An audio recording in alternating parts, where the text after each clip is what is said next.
نحمده ونصلي على رسوله الكريم أما بعد أعوذ بالله السميع العليم من الشيطان الرجيم من همزه ونفخه ونفثه بسم الله الرحمن الرحيم يا أيها الذين آمنوا اتقوا الله حق تقاته ولا تموتن إلا وأنتم مسلمون.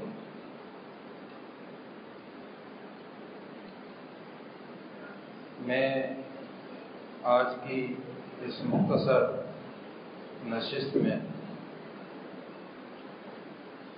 عمومی طور پر تمام احباب سے جبکہ خصوصی طور پر ان احباب سے مخاطب ہوں جو اعتکاف کے لیے ارادہ کر چکے ہیں اور اعتکاف کے لیے مسجد پہنچ چکے ہیں. یہ بڑی سعادت کی بات ہے کہ اتنی عظیم عبادت کرنا نصیب ہو جائے، اتنی بڑی عبادت کی توفیق مل جائے.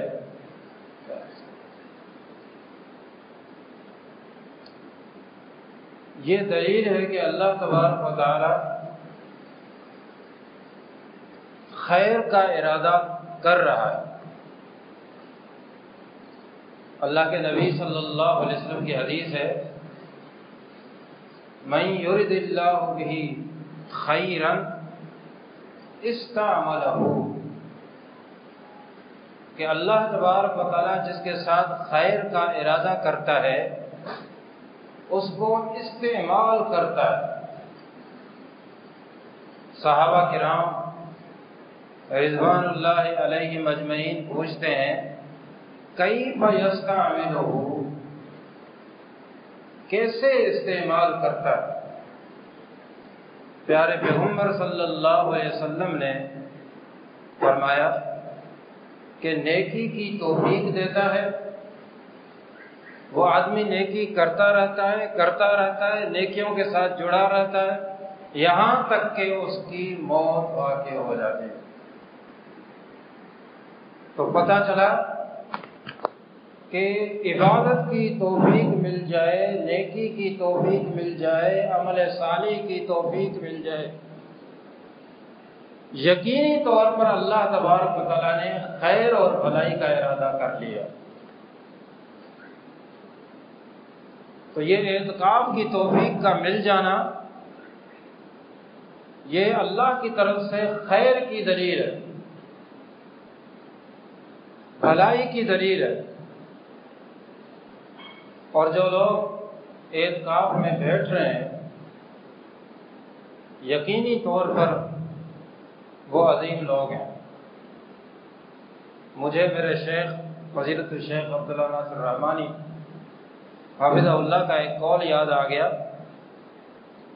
میں سبحانی مسجد لیاری میں ہوا کرتا تھا.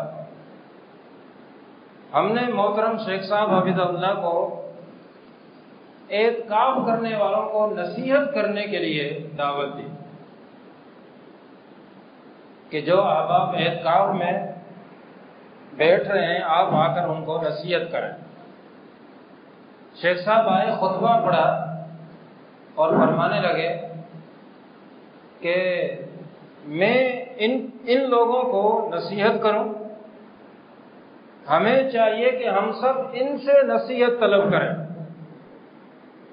ہمیں چاہیے کہ ہم ان سے نصیحت طلب کریں کہ یہ وہ عظیم لوگ ہیں جنہیں اللہ تبارک و تعالیٰ نے اتنی عظیم عبادت کی توفیق دی. تو یہ واقعتاً اللہ تبارک و تعالیٰ کی طرف سے خیر اور بھلائی کا ارادہ ہے. اور یہ بات بھی ذہن نشین کر لیں کہ نیکی کی توفیق کا مل جانا یہ دلیل ہے کہ اللہ تبارک و تعالیٰ اس بندے کے ساتھ محبت کرتا ہے. یہ دلیل ہے۔ یہ کیسے ہو سکتا ہے کہ اللہ تبارک و تعالیٰ بندے کے ساتھ محبت نہ کرتا ہو اور اس کو نیکی کی توفیق مل جائے؟ یہ کیسے ہو سکتا ہے؟ ایک واقعہ ہے محدث حسن بصری رحمۃ اللہ علیہ کا۔ ان کی ایک کنیز تھی۔ رات کو حسن بصری رحمۃ اللہ علیہ کی آنکھ کھلی، دیکھا کہ کمرے سے آواز آ رہی ہے۔ کمرے میں دیکھا کہ ان کی جو کنیز تھی وہ مصلے پر بیٹھ کر دعا مانگ رہی ہے، اور اس دعا میں عجیب الفاظ استعمال کر رہی ہے۔ وہ دعا مانگتے مانگتے کہہ رہی ہے کہ یا اللہ، تجھے اس محبت کا واسطہ جو تجھے مجھ سے ہے، میرے گناہوں کو معاف کر دے۔ اللہ تبارک و تعالیٰ کو اللہ تبارک و تعالیٰ کی صفات کا واسطہ دیا جا سکتا ہے۔ اللہ کی صفات کا واسطہ اللہ کو دیا جا سکتا ہے۔ اللہ کو اللہ کی رحمت کا واسطہ دے سکتے ہیں کیونکہ وہ اللہ کی صفات ہیں۔ ہاں، اللہ کو اللہ کی مخلوق کا واسطہ نہیں دے سکتے، یہ شرک ہے۔ تو وہ دعا مانگ رہی ہے کہ یا اللہ، تجھے اس محبت کا واسطہ جو تجھے مجھ سے ہے، میرے گناہوں کو معاف کر دے۔ حیران ہو گئے کہ اس کو کیسے پتا چلا کہ اللہ اس کے ساتھ محبت کرتا ہے۔ دعا سے جب وہ فارغ ہوئی تو محدث حسن بصری رحمۃ اللہ علیہ نے پوچھا کہ یہ تم کن الفاظ سے دعا مانگ رہی تھی؟ تمہیں کیسے پتا چلا کہ اللہ کو تجھ سے محبت ہے؟ تو وہ کہنے لگی کہ میرے پاس دلیل ہے کہ اللہ میرے ساتھ محبت کرتا ہے۔ وہ دلیل یہ ہے کہ جب میں عبادت کے لیے اٹھی تھی اس وقت میں نے دیکھا کہ اس دور کا جو جلیل القدر محدث ہے وہ سویا ہوا تھا، حسن بصری، اور میں اٹھ کر اللہ کی عبادت کر رہی تھی۔ یہ اللہ کی محبت نہیں ہے تو اور کیا ہے؟ وقت کا جلیل القدر محدث سویا ہوا ہے، مجھے اللہ نے اٹھا دیا اور توفیق دے دی اور میں اللہ کی عبادت کر رہی ہوں۔ تو یہ اعتکاف ہے یا کوئی اور دیگر عبادات ہیں، یہ توفیق مل جائے تو آپ یقین کریں کہ یہ اللہ تبارک و تعالیٰ کی محبت کی نشانی ہے۔ تو سوال یہ پیدا ہوتا ہے کہ یہ جو اعتکاف کے دن ہیں، اتنا اللہ تبارک و تعالیٰ نے ہمارے اوپر کرم کیا ہے، یہ دن کیسے گزارے جائیں؟ کیسے گزارے جائیں؟ اجر تو ثابت ہے انشاءاللہ، اللہ اجر دینے والا ہے، اور اجر بھی بڑا عظیم ہے۔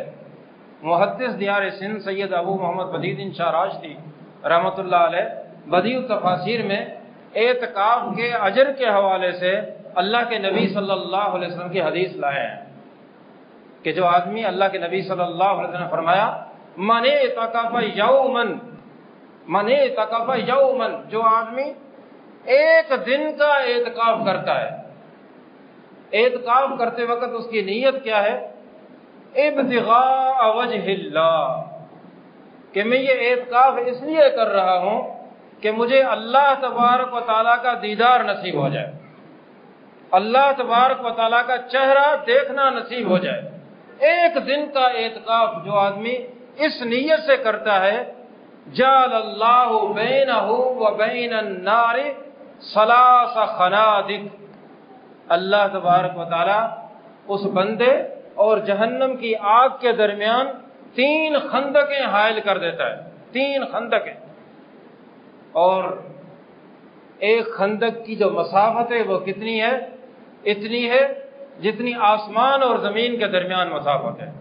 تو آپ اندازہ کریں کہ جو آدمی 10 دن اعتکاف کرتا ہے اخلاص کے ساتھ اللہ کا چہرہ دیکھنے کے لیے، اللہ کا دیدار کرنے کے لیے، وہ جب اعتکاف ختم کر کے اٹھے گا تو وہ جہنم سے کتنا دور جا چکا ہوگا اس حدیث کی روشنی میں۔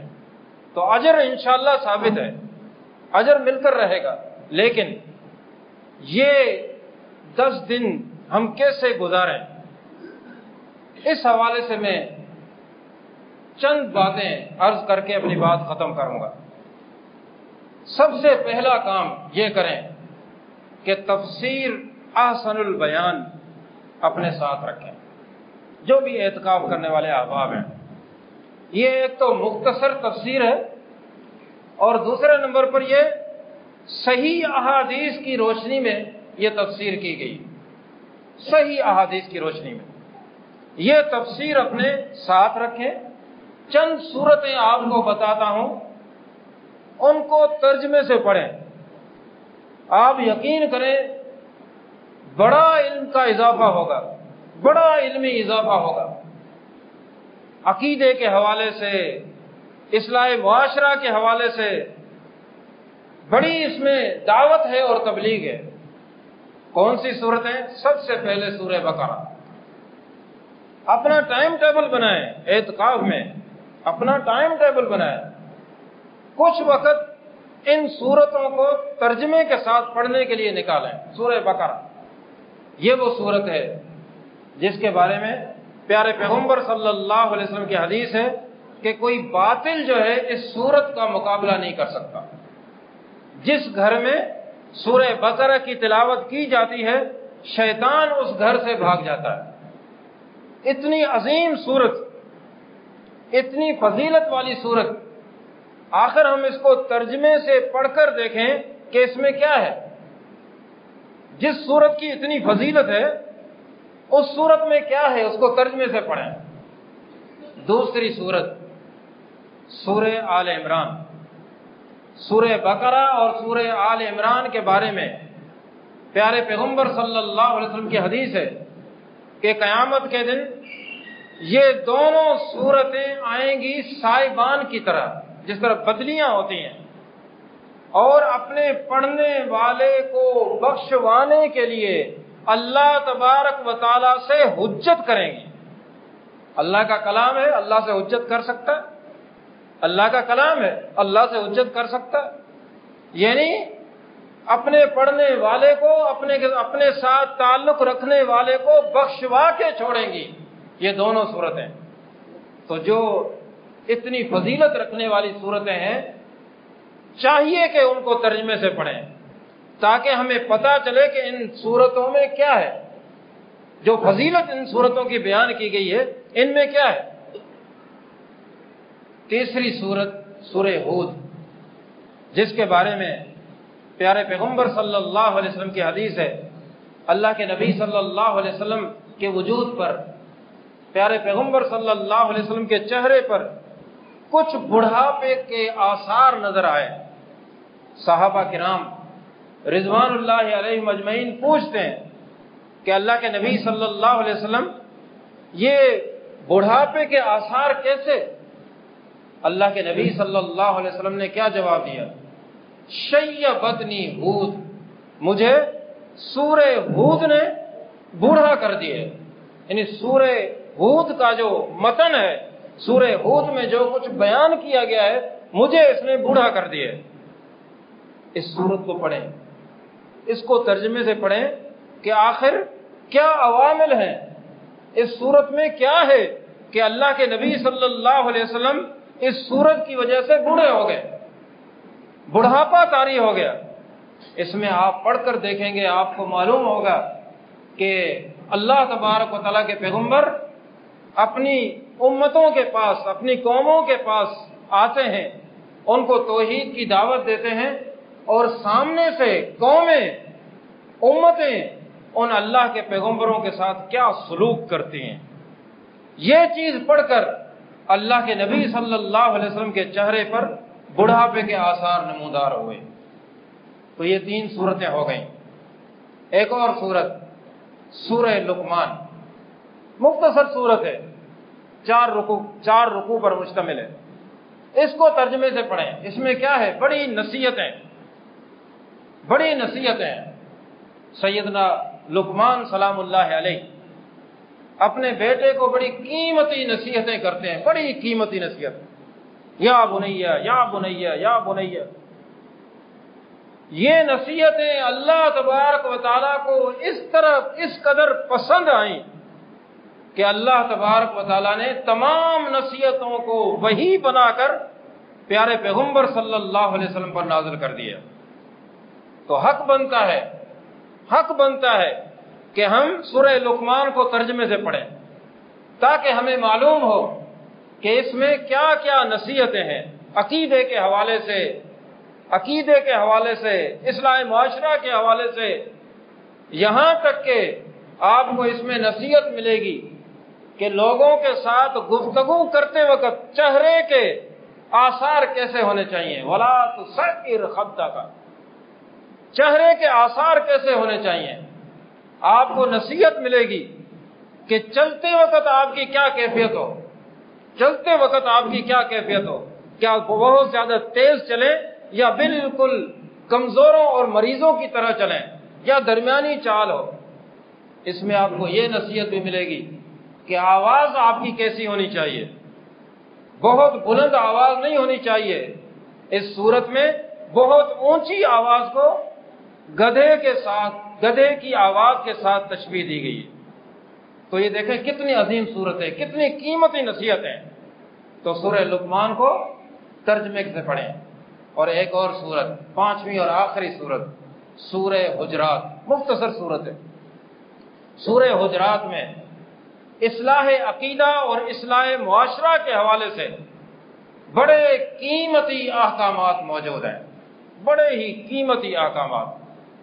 آپ عقیدے کے حوالے سے پڑھیں گے، عقیدہ کیسا ہونا چاہیے، پیارے پیغمبر صلی اللہ علیہ وسلم کے حقوق کیا ہیں، سورہ حجرات میں آپ کو ملے گا آغاز ہی میں۔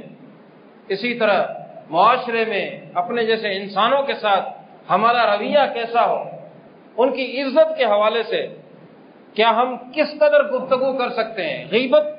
غیبت جو ہے وہ کتنا بڑا گناہ ہے، غیبت کتنا بڑا گناہ ہے، اور اس کی جو ہیبت ہے وہ کتنی ہے، سورہ حجرات میں آپ کو ملے گا۔ تو سورہ حجرات کو ترجمے سے پڑھیں۔ یہ 5 صورتیں عزم مصمم کر لیں، تفسیر آسن البیان اپنے پاس رکھیں اور ترجمے سے یہ 5 صورتیں پڑھ لیں، آپ خود محسوس کریں گے کہ آپ کے علم میں کافی حد تک اضافہ ہوا ہو۔ ایک کام یہ ہے۔ دوسرا کام، دعاؤں کی کتاب حصن المسلم اپنے پاس رکھیں۔ بڑے اہم مواقع کی دعائیں، یقین کریں ہمارے دوستوں کو یاد نہیں ہیں، پوچھتے ہیں، ہم سے سوال کرتے ہیں۔ مثال کے طور پر نماز وتر ہے، اس میں دعائے قنوت پڑھنی چاہیے۔ بہت سارے احباب آ کر پوچھتے ہیں کہ دعائے قنوت اگر یاد نہ ہو تو کیا پڑھیں؟ وہ اللہ کے بندے یاد نہ ہو کیوں؟ اللہ کے نبی صلی اللہ علیہ وسلم نے وتر پڑھنے کا طریقہ بتایا ہے اور دعائے قنوت پڑھنے کا حکم دیا ہے۔ یہ باقاعدہ نماز کا حصہ ہے، دعائے قنوت نماز وتر کا حصہ ہے۔ وہ یاد نہ ہو اور پوچھا جا رہا ہے کہ اس کی جگہ پر ہم کیا پڑھیں؟ یاد کر لیں اگر یاد نہیں ہے۔ یہ بڑے قیمتی دن ملے ہیں، ان کو ضائع نہ کریں، بڑے قیمتی دن ملے ہیں۔ یہ دعاؤں کی کتاب آپ کے پاس ہو، وقت نکالیں۔ جو پہلا کام میں نے بتایا ہے نا، قرآن کی سورتوں کو ترجمے سے پڑھنا، اس کے لیے وقت نکالیں۔ پھر دوسرا وقت نکالیں کس کے لیے؟ دعائیں یاد کرنے کے لیے۔ مثال کے طور پر نماز جنازہ کی دعائیں، یعنی کتنی اہم دعائیں۔ یہ موت کا واقع ہونا، یہ تو اٹل حقیقت ہے، یہ کوئی ٹلنے والی بات تھوڑی ہے۔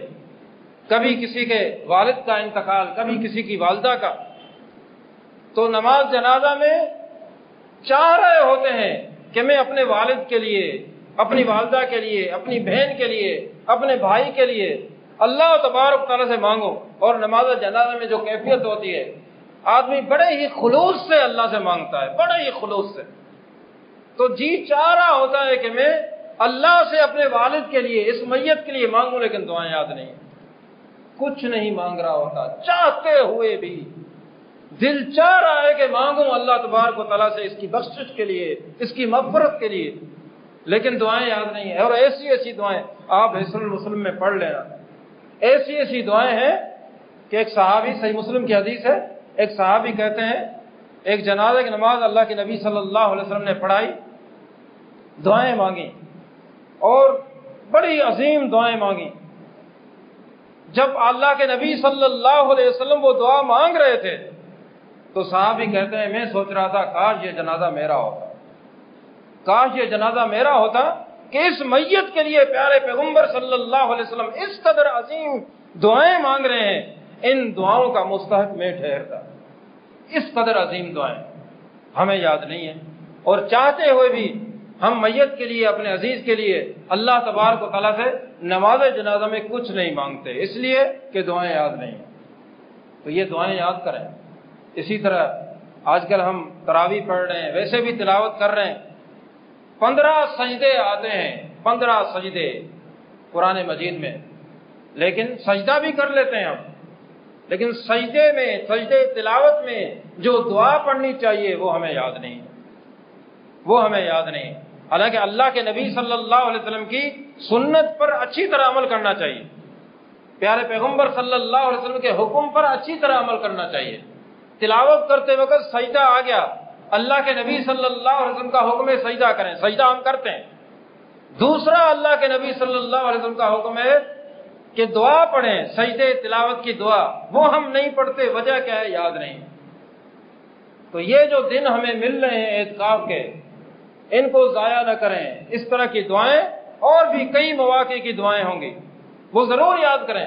صبح شام کی دعائیں ہیں، صبح شام کے اذکار، یہ ہر وقت دعاؤں کی کتاب تو ہماری جیب میں نہیں ہوتی نا، اور آج کل صبح شام کی دعاؤں اور صبح شام کے اذکار کی بڑی ضرورت ہے میرے بھائی، جو آج کل کے فتنے اٹھے ہوئے ہیں۔ مظلوم لوگ، بے قصور لوگ نشانہ بن رہے ہیں، مظلوم لوگ، کوئی کسی پر اٹیک کرتا ہے اور کوئی آدمی وہاں سے گزر رہا ہوتا ہے، اس کو گولی لگ جاتی ہے۔ تو آپ خود دیکھیں ایسے حالات میں صبح اور شام کے اذکار کی کتنی بڑی اہمیت ہے۔ آپ یہ پابندی کر لیں صبح اور شام کی دعائیں پڑھنے کی، پھر آپ دیکھیں کہ اللہ تبارک و تعالیٰ آپ کی کس طرح حفاظت کرتا ہے۔ آزمائی ہوئی باتیں ہیں، آپ پابندی کر کے دیکھ لیں، آپ کو عجیب مناظر نظر آئیں گے اللہ تبارک و تعالیٰ کی طرف سے حفاظت کے، عجیب مناظر۔ بعض اوقات اس طرح ہوتا ہے کہ ایک طرف جانا ہو رہا ہوتا ہے لیکن آدمی نہیں جاتا، اللہ تبارک و تعالیٰ رخ موڑ دیتا ہے، بعد میں پتہ چلتا ہے کہ جہاں میں جا رہا تھا، جہاں میں نہیں گیا، وہاں حملہ ہو گیا یا فائرنگ ہو گئی یا حالات خراب ہو گئے۔ اس طرح کے تجربے آپ کو ہوں گے۔ آپ صبح اور شام کی دعائیں پڑھ کر دیکھ لیں، پابندی کر کر دیکھ لیں۔ تو یہ صبح شام کی دعائیں یہ ضرور یاد کریں ان دنوں میں۔ اسی طرح سوتے وقت کے اذکار ہیں، آدمی سوتے وقت جو دعائیں پڑھتا ہے، اذکار کرتا ہے، اللہ تبارک و تعالیٰ کی پناہ میں آ جاتا ہے، اللہ تبارک و تعالیٰ کی پناہ میں آ جاتا ہے۔ آیت الکرسی، ایک آیت الکرسی کی مثال اللہ کے نبی صلی اللہ علیہ وسلم کی حدیث ہے، جو آدمی سوتے وقت آیت الکرسی پڑھتا ہے، پوری رات کے لیے اللہ تبارک و تعالیٰ کی طرف سے ایک نگہبان فرشتہ مقرر کر دیا جاتا ہے جو اس کی نگہبانی کرتا ہے۔ اندازہ کریں کہ ہم صرف 5-7 منٹ نکالیں، سوتے وقت دعائیں پڑھ لیں، اذکار کر لیں، اب ہم اللہ تبارک و تعالیٰ کی پناہ میں آ گئے۔ کتنی خیر ہے، کتنی برکت ہے۔ رات کے اندھیرے، اس کے جو دھوکے ہیں، جو فریب ہیں، وہ بہت بڑے ہیں۔ ان تمام اندھیروں کے شر سے آدمی جو رات کو دعائیں پڑھ کر سوتا ہے محفوظ ہو جاتا ہے۔ تو ایک کام یہ ترجمہ پڑھنا صورتوں کا، دوسرا یہ اذکار، اور تیسرے نمبر پر بڑا ہی اہم کام اللہ تبارک و تعالیٰ سے گڑ گڑا کر دعائیں کرنا، اللہ تبارک و تعالیٰ سے خیر طلب کرنا، اپنی ذات کے لیے، اپنی اولاد کے لیے، اپنی عزت کے لیے، اپنے گھر کے لیے، اپنے کاروبار کے لیے، اپنی تجارت کے لیے، اپنی دنیا کے لیے، اپنی قبر کے لیے، اپنی قیامت کے لیے اللہ تبارک و تعالیٰ سے گڑ گڑا کر عاجزی انکساری کے ساتھ دعائیں کرنا۔ اور آپ کو تو اللہ نے ایک ماحول دے دیا، اپنے معتکف میں ہیں، اپنے خیمے میں ہیں، کوئی دیکھنے والا نہیں، اکیلے موجود ہیں، اللہ دیکھ رہا ہے، اکیلے موجود ہیں، اللہ دیکھ رہا ہے۔ مانگے اپنے رب سے بے فکر ہو کر، ریاکاری کا کوئی تصور ہی نہیں ہے، کوئی دیکھ ہی نہیں رہا۔ مانگیں اللہ تبارک و تعالیٰ سے، خیر مانگیں اور اپنے گناہوں کی بخشش طلب کریں۔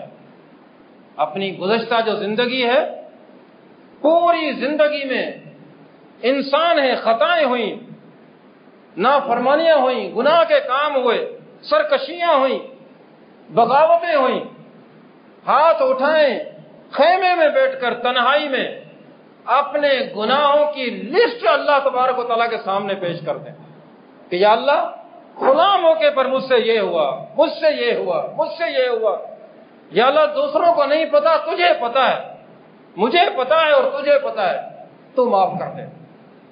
اور یہ جب دعائیں مانگ رہے ہوں تو تصور کریں، تصور کس چیز کا؟ اللہ تبارک و تعالیٰ کی عظمت کا، اور تصور کریں کس چیز کا؟ اپنے گناہوں کا، اور تصور کریں کس کا؟ قبر کی تنہائی کا، اور تصور کریں کس کا؟ جہنم کی آگ کی حدت اور تیزی کا۔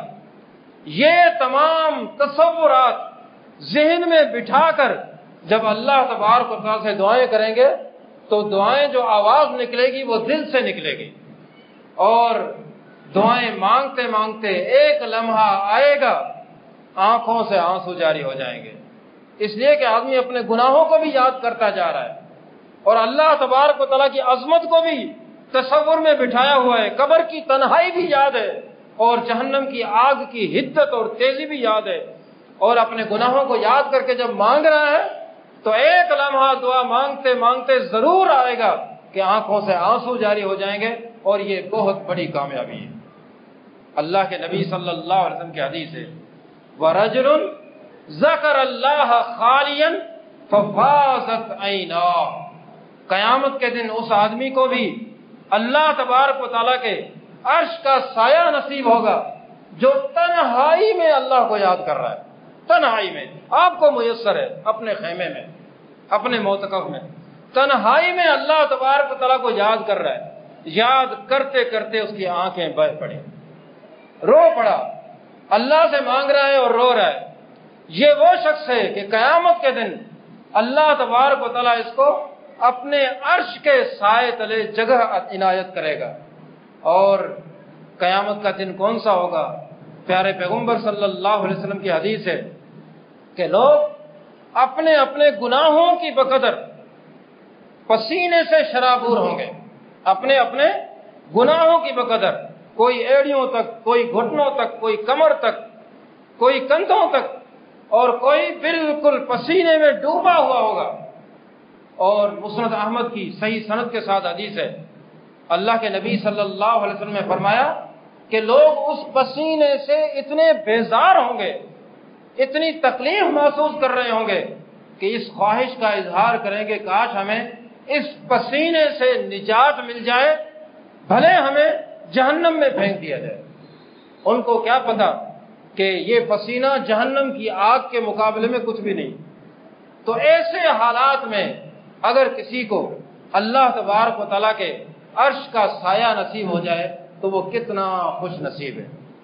لہذا اپنے خیمے میں تنہا بیٹھ کر اللہ تبارک و تعالیٰ کو یاد کریں، دعائیں کریں، اور یہ تمام تصورات ذہن میں بٹھائیں تاکہ خوش نصیب بن جائیں اس حوالے سے کہ ہماری آنکھیں بھی بہہ پڑیں اللہ تبارک و تعالیٰ کی عظمت کا تصور کرتے ہوئے۔ صحابہ کرام رضوان اللہ علیہم اجمعین، ہمارے اسلاف سلف صالحین، حالانکہ وہ بیچارے سر تاپا متقی پرہیزگار تھے، لیکن پھر بھی اس قدر اللہ سے ڈرتے تھے کہ معمولی سی کوئی خطا یا غلطی ہو جائے رونے لگ جاتے تھے۔ پیارے پیغمبر صلی اللہ علیہ وسلم تشریف فرمائے، ایک شخص روتا ہوا آتا ہے، اس کی زبان پر الفاظ ہیں واہ ذنوبا، ہائے میرے گناہ، ہائے میرے گناہ، میرا کیا بنے گا۔ پیارے پیغمبر صلی اللہ علیہ وسلم اس کی کیفیت دیکھتے ہیں، فرماتے ہیں ویحک، افسوس ہے تجھ پر، کیا ہو گیا؟ وہ کہتا ہے اللہ کے نبی صلی اللہ علیہ وسلم بہت بڑا گناہ گار ہوں، بہت بڑا گناہ گار ہوں، مجھے ڈر لگتا ہے میرا کیا بنے گا۔ اللہ کے نبی صلی اللہ علیہ وسلم نے فرمایا اجلس، بیٹھ جاؤ، وقل استغفر اللہ واتوب الیہ، بیٹھ جاؤ اور اللہ تبارک و تعالیٰ سے بخشش طلب کرو، گناہوں پر توبہ کرو۔ وہ بیٹھ گیا، کہنے لگ گیا استغفر اللہ واتوب الیہ، اور اس کہنے میں اتنی صداقت تھی، اتنی سچائی تھی۔ آج ہماری کیفیت کیا ہے کہ ہم استغفر اللہ تو کہہ رہے ہوتے ہیں زبان سے، لیکن دل میں گناہوں کی پلاننگ بنا رہے ہوتے ہیں، دل میں گناہوں کی پلاننگ بنا رہے ہوتے ہیں، زبان پر استغفر اللہ۔ نہیں، سچائی درکار ہے، سچائی۔ وہ شخص اتنی صداقت سے، اتنی سچائی سے استغفر اللہ واتوب الیہ کہتا ہے کہ اللہ کے نبی صلی اللہ علیہ وسلم کی طرف اللہ سے وحی آ جاتی ہے، اور اللہ کے نبی صلی اللہ علیہ وسلم فرما رہے ہیں قم قد غفر اللہ لک، کھڑے ہو جاؤ اللہ نے معاف کر دیا، کھڑے ہو جاؤ اللہ نے بخش دیا ہے۔ کتنی صداقت تھی، کتنی سچائی تھی۔ تو اس سچائی اور صداقت کے ساتھ اللہ تبارک تعالیٰ سے استغفار کریں، اپنے گناہوں کی بخشش طلب کریں۔ یہ دیکھیں، یہ ہمارے اسلاف تھے۔ صحیح مسلم کی حدیث ہے، پیارے پیغمبر صلی اللہ علیہ وسلم نے انصار کو بلایا اور فرمایا کہ تم نے ہماری واقعتاً بڑی خدمت کی ہے۔ مجھے وہ وقت یاد ہے جب تم رات کے اندھیرے میں مکہ آئے تھے اور پیشکش کی تھی کہ آپ اور آپ کے ساتھی ہمارے پاس یثرب، جو بعد میں مدینہ بنا، وہاں آ جائیں، ہم آپ کی حفاظت کریں گے، ہم وعدہ کرتے ہیں نحفظکم کما نحفظ ابناءنا، نحفظکم کما نحفظ ابناءنا، ہم آپ کی اس طرح حفاظت کریں گے جس طرح ہم اپنے بیٹوں کی حفاظت کرتے ہیں۔ بیٹوں کی کتنی فکر ہوتی ہے۔ اور ہم وہاں سے آ گئے، تم نے واقعتاً وفاداری کا حق ادا کر دیا۔ آج میں یہ کہتا ہوں کہ تمہاری کوئی خواہش ہے؟ یہ کون فرما رہے ہیں؟ پیارے پیغمبر صلی اللہ علیہ وسلم۔ کن کو؟ انصار صحابہ کو۔ یہ اللہ کے نبی صلی اللہ علیہ وسلم کی طرف سے بہت بڑی پیشکش تھی۔ اس وقت مدینے کی جو کیفیت تھی وہ یہ تھی کہ پانی مدینے سے بہت دور تھا۔ صحابہ کرام انصار کہہ سکتے تھے کہ پیارے پیغمبر صلی اللہ علیہ وسلم اللہ سے دعا کریں کہ اللہ تبارک و تعالیٰ اس پانی کو مدینے کے قریب لے آئے، دنیا کی زندگی سکون سے گزر جائے۔ دنیا کی کوئی سہولت مانگ سکتے تھے، لیکن اللہ کے نبی صلی اللہ علیہ وسلم سے عرض کرتے ہیں کہ تھوڑی سی مہلت دے دیں، تھوڑی سی مہلت۔ یہ بہت بڑی پیشکش ہے، ہم ذرا آپس میں مشورہ کریں گے۔ مسجد نبوی کے کونے میں بیٹھ جاتے ہیں، مسجد نبوی کے کونے میں بیٹھ جاتے ہیں، بوڑھے کیا، جوان کیا، بچے کیا، سارے انصار مشورہ ہو رہا ہے کہ اللہ کے نبی صلی اللہ علیہ وسلم کی اس پیشکش کا کیا جواب دیا جائے۔ مشورہ کرنے کے بعد آئے، اللہ کے نبی صلی اللہ علیہ وسلم سے عرض کی کہ ہم سب کا متفقہ مشورہ اور فیصلہ ہے کہ آپ اللہ تبارک و تعالیٰ سے دعا کریں، اللہ تبارک و تعالیٰ ہمارے گناہوں کو معاف کریں۔ دیکھیں، تڑپ دیکھیں، حالانکہ وہ بیچارے پاک باز تھے، پاک باز، متقی، پرہیزگار، ذرا سی کوئی غلطی ہوئی اس کو بخشوانے کی تڑپ دیکھیں۔ صحیح مسلم کی حدیث کے الفاظ ہیں، پیارے پیغمبر صلی اللہ علیہ وسلم نے دعا کی اللہم اغفر للانصار وابناء الانصار وابناء ابناء الانصار، کہ یا اللہ انصار کے گناہوں کو معاف کر دے، انصار کے بیٹوں کے گناہوں کو معاف کر دے، انصار کے پوتوں کے گناہوں کو معاف کر دے۔ انصار کہنے لگے ولموالینا یا رسول اللہ صلی اللہ علیہ وسلم، اے اللہ کے رسول صلی اللہ علیہ وسلم، یہ جو ہمارے غلام ہیں، یہ جو ہمارے خادم ہیں، یہ بھی ہمارے دکھ سکھ کے ساتھی ہیں، آپ اللہ سے دعا کریں اللہ تبارک و تعالیٰ ان کے گناہوں کو بھی معاف کر دیں۔ اللہ کے نبی صلی اللہ علیہ وسلم نے یہ دعا بھی فرما دی۔ کہنے کا مطلب یہ ہے کہ دیکھیں، تڑپ دیکھیں ہمارے اسلاف کی کہ ان کے ذمے شاید ہی کوئی گناہ ہو، لیکن بخشوانے کی تڑپ کتنی ہے، اور ہم تو گناہوں کے پہاڑوں کے نیچے ہیں لیکن بخشوانے کی کوئی فکر نہیں، بخشوانے کی کوئی فکر نہیں ہے۔ لہذا یہ جو دن میسر آ رہے ہیں، یہ اعتکاف کے دن، یہ لمحات، ان کو ضائع نہ کریں، اپنے آپ کو بخشوانے کے لیے خوب محنت کریں، خوب دعائیں کریں، اس قدر دعائیں کریں، اس قدر دعائیں کریں کہ جب اعتکاف کا اختتام ہو تو دل میں ایک سکون سا ہو کہ اللہ تبارک و تعالیٰ نے ہمیں معاف کر دیا۔ اپنے اسلاف کی سنت پر عمل کریں۔ سیدنا عمرو بن عاص رضی اللہ تعالی عنہ اسلام قبول کرنے کے لیے آتا ہے، اللہ کے نبی صلی اللہ علیہ وسلم کی خدمت میں آ کر کہتے ہیں ابسط یمینک، اللہ کے نبی صلی اللہ علیہ وسلم اپنا دائیں ہاتھ بڑھائیں، میں اسلام قبول کرنے کے لیے آیا ہوں، آپ کے ہاتھ پر اسلام قبول کرتا ہوں، بیعت کرتا ہوں۔ فبسط یمینہ، اللہ کے نبی صلی اللہ علیہ وسلم نے اپنا دائیں ہاتھ آگے بڑھا دیا، عمرو بن عاص نے اپنا ہاتھ کھینچ لیا۔ اللہ کے نبی صلی اللہ علیہ وسلم نے فرمایا مالک یا عمر کیا ہوا؟ ابھی تو آپ نے خود کہا کہ ہاتھ اپنا بڑھائیں، میں اسلام قبول کرتا ہوں، بیعت کرتا ہوں۔ کہنے لگے کہ ایک شرط ہے، اريد ان اشترط، ایک شرط رکھنا چاہتا ہوں۔ فرمایا کیا شرط ہے؟ بتایا کہ شرط یہ ہے اسلام قبول کروں گا اس شرط پر کہ میرے پچھلے جو گناہ ہیں نا اللہ معاف کر دے، میرے پچھلے گناہ اللہ معاف کر دے، اس شرط پر میں اسلام قبول کروں گا۔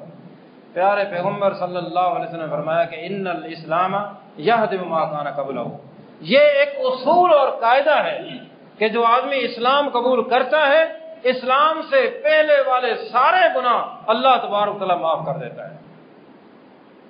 یہ جب بات کی، اسلام قبول کیا انہوں نے، ساتھ میں ایک اور صحابی بیٹھے تھے۔ میں آپ کو بتا رہا ہوں کہ صحابہ کرام میں کتنی تڑپ تھی اپنے آپ کو بخشوانے کی، یہ تڑپ ہمارے اندر ہونی چاہیے۔ مسند احمد کی حدیث ہے، وہ صحابی کہنے لگے کہ اللہ کے نبی صلی اللہ علیہ وسلم کیا میرا گناہ بھی معاف ہو جائے گا؟ اللہ کے نبی صلی اللہ علیہ وسلم نے فرمایا کہ ہاں تیرا گناہ بھی معاف ہو جائے گا۔ کون سا گناہ ہے؟ پھر اس نے بتایا کہ میری ایک معصوم بچی تھی جس کو میں نے زندہ درگور کر دیا تھا، حالانکہ جب میں گڑھا کھود رہا تھا اور میرے اوپر جو مٹی گر رہی تھی میرے وجود پر، وہ اپنے ننھے منھے ہاتھوں سے وہ صاف کر رہی تھی، لیکن اس کو نہیں پتا تھا کہ اس کے ساتھ کیا ہونے والا ہے۔ اللہ کے نبی صلی اللہ علیہ وسلم میں نے ذرا بھی ترس نہیں کھایا، لوگوں کے طعنوں سے بچنے کے لیے کہ کل میں نانا بنوں گا، اس کی شادی کرانی پڑے گی، اس قسم کی باتوں سے بچنے کے لیے میں نے اس کو زندہ دفنا دیا۔ وہ چیختی رہی، وہ چلاتی رہی، مجھے ذرا بھی ترس نہیں آیا۔ وہ صحابی یہ باتیں جب کر رہے تھے تو اللہ کے نبی صلی اللہ علیہ وسلم کی آنکھوں سے آنسو جاری، روتے ہوئے پیارے پیغمبر صلی اللہ علیہ وسلم نے روتے ہوئے فرمایا کہ ہاں وہ جب تم گناہ کر رہے تھے اس وقت تم حالت کفر میں تھے، اب جب تم نے اسلام کو قبول کیا ہے اللہ تبارک و تعالیٰ نے وہ گناہ بھی معاف کر دیا۔ یہ اسلام کی خوبی ہے۔ تو میرے بھائیوں، کہنے کا مقصد، بتانے کا مقصد یہ ہے کہ وہ تڑپ جو صحابہ کرام میں تھی گناہوں کو بخشوانے کی، حالانکہ وہ بیچارے پاک باز تھے، متقی پرہیزگار تھے، وہ تڑپ ہمارے اندر بھی ہونی چاہیے۔ اور یہ دن جو ہمیں میسر آ رہے ہیں بڑے قیمتی دن ہیں، ان دنوں کو ہرگز ضائع نہ کریں۔ گپ شپ سارا دن، سارا سال چلتی ہے، بات چیت سارا سال چلتی ہے، ان دنوں کو، ان لمحات کو قیمتی جانیں، اور یہ قیمتی ہیں۔ یہ تین اہم ترین کام جو میں نے آپ کے سامنے بیان کیے ہیں، سورتوں کو ترجمے کے ساتھ پڑھنا، تفسیر آسن البیان اپنے ساتھ رکھیں، دعاؤں کی کتاب حصن المسلم اپنے ساتھ رکھیں، اور جو اہم ترین اوقات کی دعائیں ہیں وہ یاد رکھیں، اور سب سے بڑھ کر اللہ تبارک و تعالیٰ سے گڑ گڑا کر انکساری کے ساتھ دعائیں کریں اور اپنے آپ کو بخشوانے کی کوشش کریں۔ اللہ تبارک و تعالیٰ سے دعا ہے کہ اللہ تبارک و تعالیٰ قرآن اور حدیث کی ان باتوں کو سمجھنے کی توفیق عطا فرمائے، اپنانے کی توفیق عطا فرمائے، اور دوسرے لوگوں تک پہنچانے کی توفیق عطا فرمائے۔